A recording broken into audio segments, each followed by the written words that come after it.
اور جب قبر میں رکھا جائے گا تو ان کے ساتھ کیا ہوگا؟ کیا دنیا میں اور آخرت میں مضبوط رکھ فرشتے آتے ہیں اور ان سے سوال کرتے ہیں تمہارا رب کون ہے، تمہارا دین کیا ہے۔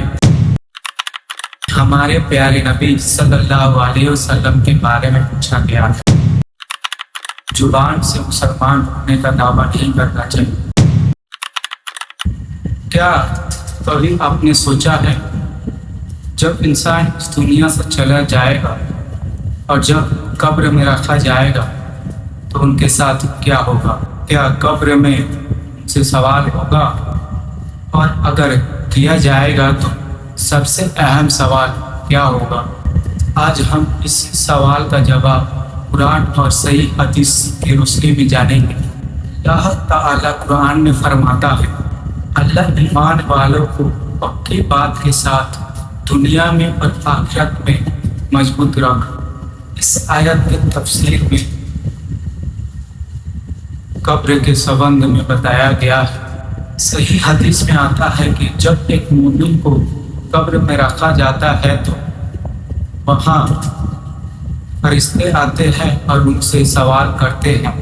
اس سے پوچھا جاتا ہے تمہارا رب کون ہے، تو وہ کہتے ہیں میرا رب اللہ ہے۔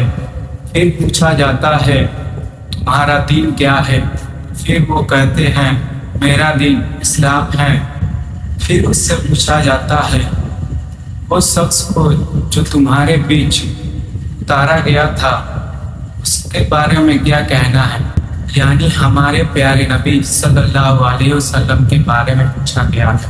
وہ جواب دے گا اللہ کے رسول ہیں۔ یہ بات سنا ابو داؤد سے روایت ہے اور دوسرے حدیثوں میں آیا ہے۔ اب سوال یہ ہے، اس سوالوں کا جواب صرف یاد کر لینا ہے نہیں، آج کی اصلی زندگی اور ایمان بہت معنی رکھتا ہے۔ قرآن اللہ تعالیٰ فرماتا ہے اللہ ایمان والوں کو پکی بات کے ساتھ مضبوط رکھتا ہے۔